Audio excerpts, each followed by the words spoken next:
देश में क्या हो रहा है आपको मालूम है। बेरोजगारी,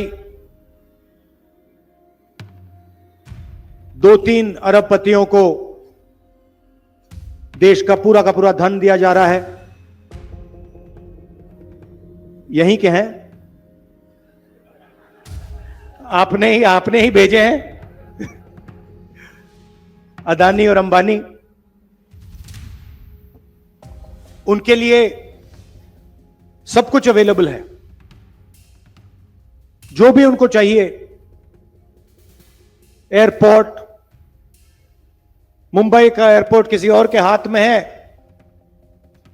अदानी जी को चाहिए सीबीआई केस लगता है, झटक से चमकता हुआ बोर्ड अदानी एंटरप्राइजेज लग जाता है वहां पे। पोर्ट्स, शुरुआत यहीं से हुई थी। एयरपोर्ट, सीमेंट, इंफ्रास्ट्रक्चर, सारा का सारा डिफेंस, सारा का सारा इनके हाथ में जा रहा है। और जनता गुजरात में और पूरे देश में बस देखती जा रही है।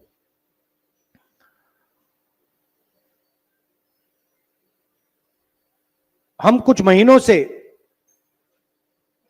इंटरनली खारगे जी और हमारी जो दिल्ली में सीनियर लीडरशिप है, हमारा डिस्कशन हो रहा है कि कांग्रेस पार्टी को हम मजबूत कैसे करें। क्योंकि सच में ये जो लड़ाई चल रही है, ये राजनीतिक लड़ाई तो है, मगर ये विचारधारा की लड़ाई भी है। और विचारधारा की सिर्फ 2 पार्टियां हैं हिंदुस्तान में, एक बीजेपी और आरएसएस और दूसरी कांग्रेस पार्टी। तो लड़ाई इन दोनों के बीच में है और पूरा देश जानता है, समझता है कि कांग्रेस पार्टी ही आरएसएस और बीजेपी को हरा सकती है। और इसमें मैं एक और चीज जोड़ना चाहता हूं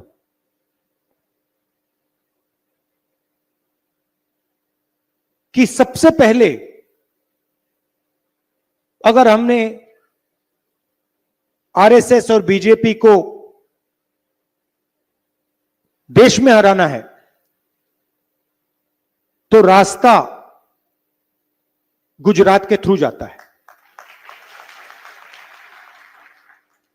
हमें पहले यहां पर जो हमारी ओरिजिनल फाउंडेशन थी, हमारी पार्टी भी, अगर आप सोचें, हमारी पार्टी भी गुजरात से ही शुरू हुई थी। हमारे सबसे बड़े जो नेता थे महात्मा गांधी, वो आपने हमें दिए थे, और सरदार पटेल जी भी आपने हमें दिए। तो हमारी विचारधारा भी, हमारी पार्टी भी यहीं से शुरू हुई है। मगर काफी सालों से हम डिमोरलाइज से हैं। गुजरात में डिमोरलाइजेशन है नहीं है ना? थोड़ा लग रहा है कि भाई ये बड़ा मुश्किल काम है। तो मैं यहां आया हूं आपको बताने कि ये कोई मुश्किल काम नहीं है, ये आप लोगों के लिए आसान काम है। और आप देख लेना, हम ये काम गुजरात में पूरा करके छोड़ेंगे।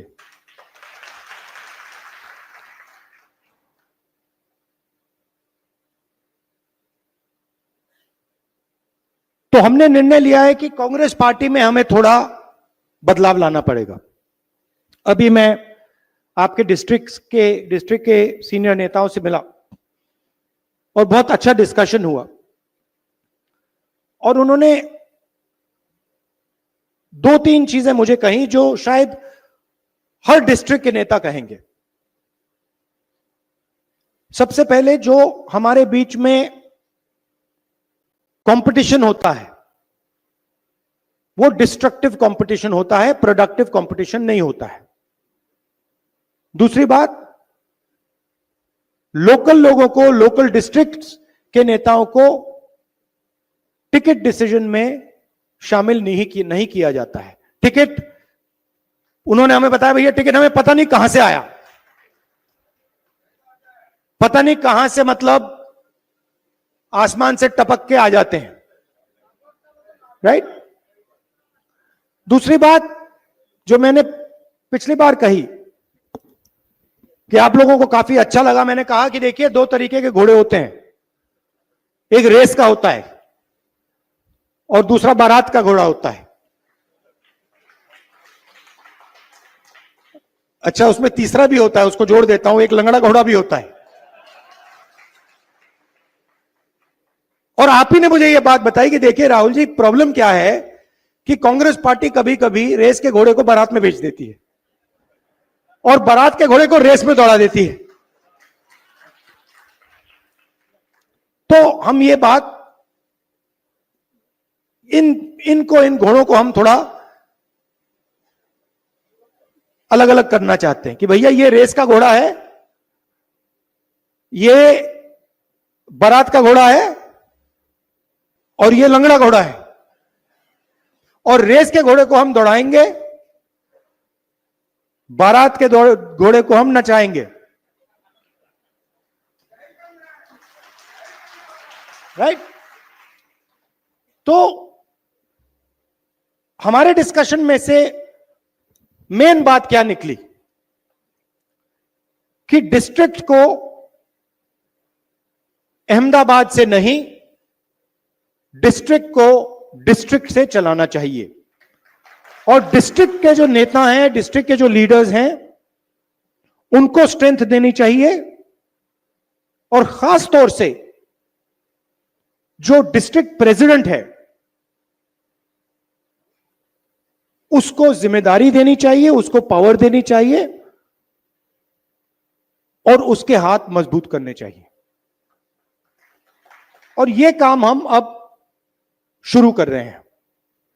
भेड़िया जी आए हैं, ये मंत्री रहे हैं, सीनियर हैं, इनको हमने यहां भेजा है। गुजरात के भी लोग आए हैं, जिग्नेश आए हैं, 2-3 और लोग आए हैं। ये आपसे बातचीत करके हमारे को 5-6 नाम देंगे जिनमें से आपका डिस्ट्रिक्ट प्रेसिडेंट चुना जाएगा। डिस्ट्रिक्ट प्रेसिडेंट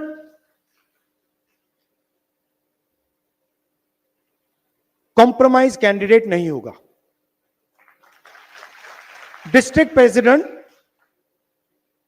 इस डिस्ट्रिक्ट को चलाएगा, अकेले नहीं चलाएगा, आपकी मदद के साथ चलाएगा, मगर उसके डिसीजन से डिस्ट्रिक्ट चलेगा। डिस्ट्रिक्ट कमेटी के डिसीजन से डिस्ट्रिक्ट चलेगा, ऊपर से कोई अलग अलग तरीके के कैंडिडेट्स, डायरेक्शन ये वो नहीं दे पाएगा। तो ये स्ट्रक्चर हम बना रहे हैं। हम चाहते हैं कि संगठन और इलेक्शन लड़ने वालों के बीच में कनेक्शन हो। आजकल क्या होता है, कांग्रेस पार्टी का संगठन चुनाव जितवाता है और एक बार व्यक्ति एमएलए बन जाता है, एमपी बन जाता है, तो वो कांग्रेस के संगठन को भूल जाता है और कहता है भैया तुम जानो, तुम्हारा काम जाने, मैं जा रहा हूं। तो अब हम संगठन के माध्यम से लोगों को चुनेंगे, संगठन डिसाइड करेगा कि चुनाव कौन लड़ेगा, कौन नहीं लड़ेगा, कोई एक व्यक्ति ऊपर से नहीं डिसाइड करेगा। ये हमारा गुजरात में पायलट प्रोजेक्ट है। गुजरात में हम इसको टेस्ट कर रहे हैं क्योंकि हम मैसेज देना चाहते हैं कि गुजरात हमारे लिए सबसे जरूरी प्रदेश है और हमारी लड़ाई विचारधारा की है और वो लड़ाई गुजरात में हम लड़ेंगे और जीतेंगे। एक बात बहुत अच्छी इसी मीटिंग में मुझे कही कि अलग अलग सीनियर नेता आते हैं। किसी ने कहा जब अहमदाबाद से सीनियर नेता आते हैं तो जादू से हर डिस्ट्रिक्ट में लोग 2-3 दिन के लिए आ जाते हैं, बाहर आ जाते हैं, और सीनियर नेता चला जाता है, वो गायब हो जाते हैं। मगर इनके पास सचमुच में कोई पकड़ नहीं होती कि सीनियर नेता बने घूम रहे हैं मगर बूथ नहीं जिता पाते हैं। तो हम उन लोगों को स्ट्रेंथ देना चाहते हैं जिनकी पकड़ बूथ से है, जो लोकल हैं, जो जनता की जो समस्याएं हैं, जनता की जो इश्यूज हैं, जो उनको उठाते हैं, उनको हम आगे बढ़ाना चाहते हैं, उनको हम पावर देना चाहते हैं। ये मैं आपसे कहने आया हूं। आपके साथ डिस्कशन होगा, आपकी राय ली जाएगी, आपकी ओपिनियन ली जाएगी, और उस बेसिस पे हम निर्णय लेंगे। आप यहां गुजरात में कांग्रेस पार्टी के लिए लड़ते हो, मैं समझता हूं कि यह आसान काम नहीं है। शायद पूरे देश में आपको सबसे ज्यादा सहना पड़ता है। आप धमकियां खाते हो, लाठी खाते हो, गाली खाते हो, मगर आप कांग्रेस पार्टी का झंडा नहीं छोड़ते हो। तो मैं आपका दिल से धन्यवाद कहना चाहता हूं, और मैं आपको बताना चाहता हूं कि जहां भी मेरी जरूरत होगी, गुजरात के कोने कोने में जहां भी आप मुझे बुलाओगे, मैं हाजिर हो जाऊंगा। नई जनरेशन को हमें कांग्रेस पार्टी में लाना है। जो सचमुच में जनता से जुड़े लोग हैं, उनको हमें आगे बढ़ाना है। इसी भीड़ में बहुत सारे ऐसे लोग हैं जो जनता के बहुत करीब हैं, जनता के लिए लड़ते हैं, खड़े रहते हैं, उन्हें हमें आगे बढ़ाना है। इसी भीड़ में ऐसे भी लोग हैं जो बीजेपी के साथ मिले हुए हैं, उनको हमें आइडेंटिफाई करना है ना, आइडेंटिफाई करना है और प्यार से परे करना है। द वायर के और वीडियोस देखने के लिए सब्सक्राइब करें और बेल आइकन पर क्लिक करें। स्वतंत्र पत्रकारिता की आर्थिक मदद करने के लिए डिस्क्रिप्शन में दिए गए लिंक पर जाएं और अपनी राशि चुनें।